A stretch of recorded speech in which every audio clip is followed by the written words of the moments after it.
the hair ritual that Asian doll did within the music industry. She basically explained how she went to a studio and there was candles lit. It looked like they could have been doing a spell. And she said that her hair was on fire, but she already knew about this whole situation happening. So how could she be acting surprised? And certain things she was saying within this live clip he released on Instagram, she was so surprised. But how could she be surprised if she said in the end she knew about all of this happening? It was just a part of her ritual and what she had to do to humiliate him. Because as you can see, I mean, I'm gonna show y'all too, but it's so many live videos where she's just bashing his name, bruh. Bashing his name, bruh. And that was a part of her humiliation ritual, man. This shit crazy, this shit get deep, man. And this next clip is gonna blow your fucking mind. She explains a hair ritual, Illuminati ritual that she went through when she went to the studio, man. This shit is crazy. Here we go. It's on fire. Like, yeah, it was on fire. But you know, I can't stop looking at it. It looks swollen.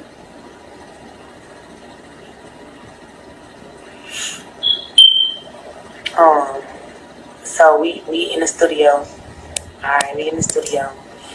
We wrapping up everything, the freestyle, we wrapping this shit up, we talking, giving our last words. So, you know, I started talking, and then, you know, everybody, bitch, I'm about to rip these motherfuckers off, but they so cute. But anyway, so, I bet I'm like y'all. This studio, I recorded in there for a little bit. I recorded in the studio a couple times, but this time when I went, y'all, they had took the whole meditation thing to the next level.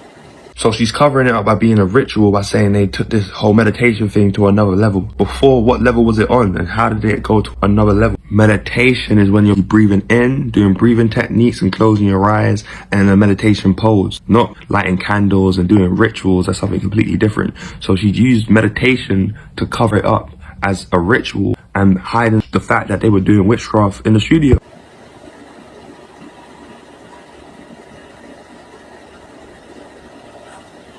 I be hearing shit. But yeah, they had the meditation music going on. They had candles. Y'all, they had so many they had so many fucking candles lit in the fucking thing. You would think they were gonna do a spell on your ass. So, like, I walked in the studio, I'm like, okay. You just heard her say that they had so much candles lit, it's like they can do a spell on you or something. It wasn't really meditation, because in meditation, how can you put a spell on someone if you're breathing in and doing breathing techniques? It's clear to see it was something completely different. It was a ritual. This what we doing? Yeah, it was crazy. It was relaxing, it was calm, but it was like, you know, what the fuck going on in this bitch? So, the candle was lit. And I backed up while I was talking. Y'all know my hair long as a motherfucker. Long as a motherfucker. My mom and them upstairs, so they probably listen about me. Nah, it's probably my mom and them. Anyway, but yeah, so I was talking, I'm like talking, but I'm like backing up, y'all, out of nowhere. It's like, bitch, soon it caught on fire, it just shot up, like my hair just like it went up, like y'all, the whole studio is smelling like burnt fucking weed, bitch, like they set up a horse tail on fire. Like, it was crazy, y'all. It was crazy. It was so fucking... Only reason why I wasn't embarrassed, because, bitch, I don't give a fuck about them niggas. That's one. Two, all of them, they was, you know, they was cool. Everybody cool. Everybody looking out for me and shit like that. That's two.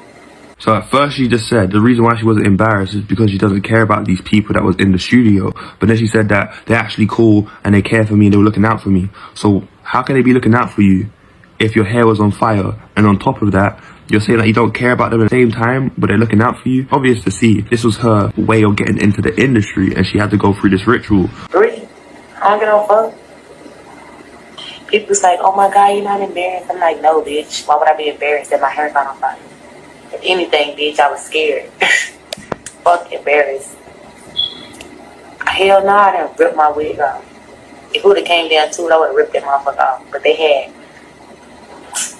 like, they was patting my head. Before I knew my hair was on fire, before I felt it on fire, I knew it was on fire. Because I looked at the fear in their eyes, like they was like. But I think it is like it's they came all the way from Philly and shit like that. They real big in Philly and stuff like that. So I'm like, it's a part of history. Like, you gonna always, have a story that like, yo, we went out to see Asian Doll, blah blah blah. We did the interview. Her hair caught on fire. Like that's some memorable shit.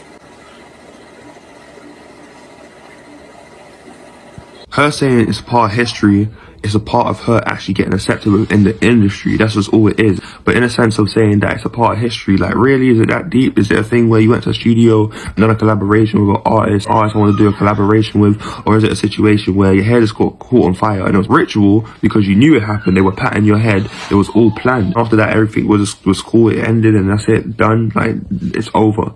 Like, what really even happened in the studio? What music was created? What was the purpose of even going there? She said it's a part of history. She also said it's like they could have done a spell on you with all the candles that were lit in the studio. So it's clear to see that this whole thing wasn't even related to music. It was literally a ritual in the studio for her to get accepted by the industry.